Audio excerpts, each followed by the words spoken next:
Hi, I'm Steve Rowe, Executive Director. Today is Wednesday, July 20th. I'm recording for a video that will be uploaded and available to you on Thursday, July 21st. Kim will be back next week when I'm on vacation, so you're hearing from me 2 weeks in a row. With Kim doing next week, we will then finally be back on track to alternate weeks.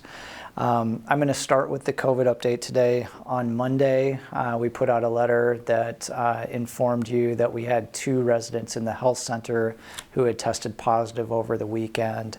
The cases weren't related. We believe that both of the cases actually came from visiting family members because it was reported to us later that they had positive cases for people who didn't know that they were positive when they came to visit, unfortunately. So today, as we've done testing again, we have a 3rd positive resident in the health center.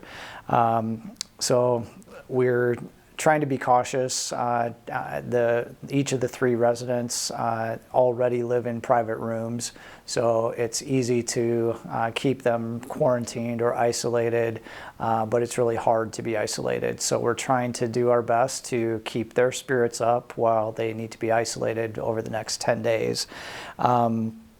Fortunately, none of them are very sick, and at least one of them is completely asymptomatic. We are not closing down the health center to visitors. We actually can't do that. By regulation, we continue to need to allow visitors to come into the health center. If you do choose to visit people in the health center, please wear your mask. It is a requirement, but sometimes people kind of forget about that. But please be extra careful, knowing that there are 3 positive cases of residents in the health center. So wear your mask, just be careful, keep good distance, and we will get through it.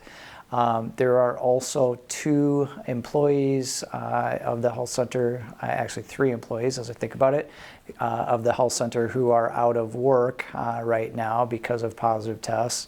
Again, not related to the positive tests that the residents have experienced. And then we have 1 person in independent living who is currently quarantined in their apartment, and that quarantine should end, I think, early next week, either late this week or early next week. That person will be out of quarantine. So a lot going on related to COVID here at Oaknoll, unfortunately. As soon as we had the 2nd person in the health center test positive, Kim Bergen-Jackson, our administrator, had to report to the state that we had an outbreak. An outbreak is defined as more than 1 case. So we expect that there may be state surveyors who come in to do an infection control survey at some point in the near future, although this is happening in nursing homes across the state of Iowa again, and I would imagine that their resources are stretched pretty thin. So we had to report. It could kick off a survey for us, and it's also possible that they just don't have the staff to go out and investigate every single place. So just wanted to let you know about that. Within Johnson County, cases continue to be just about where they have been. When I checked this morning, we're at 52 new cases per day for the past week. When I recorded last Wednesday, we were at 48 new cases per day. So we're just kind of plateaued right around that 50 mark, not going up significantly, but also not coming down. Our staff will continue to wear masks within the building, and our health center staff, as soon as we got the 2nd positive COVID test within the health center residents, we went back to wearing masks and face shields in the health center. So just trying to do everything we can to keep people safe and stop the spread. That's enough about COVID, I think. It's probably going to be with us for a while yet. I want to thank Megan Ross and the Oak Notes Choir for the beautiful concert that they did last Thursday night. I actually talked my wife, April, into attending the concert with me, so thanks to April for coming. But we really, really enjoyed it. The Haydn Room was full, so a great audience and just beautiful music. And the Oak Notes Choir is something that I'm just very, very proud of. It is one thing that people of all physical abilities and all cognitive abilities can still participate in together and make beautiful music. So thanks to Megan, thanks to all of the members of the Oak Notes Choir for what you are doing. It is truly appreciated, and you did a great job last Thursday. Reminder that our next summer concert is next Tuesday, July 26th. It's at the Oak Knoll East Courtyard, and the Pandelirium Steel Band will be performing for us. A menu of fried chicken, corn on the cob, and apple pecan streusel pie. So I hope that you are planning to attend that outdoor concert. I will not be there.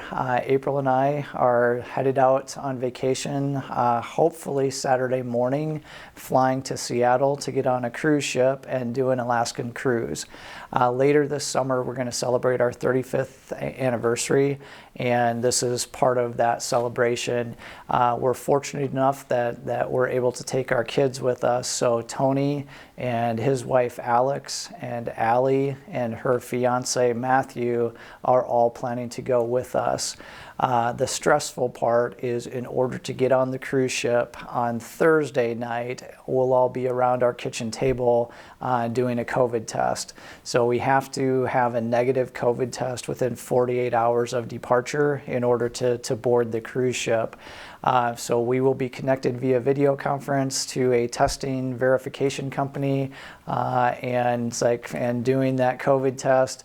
I can't even imagine what things will be like if any one of us tests positive.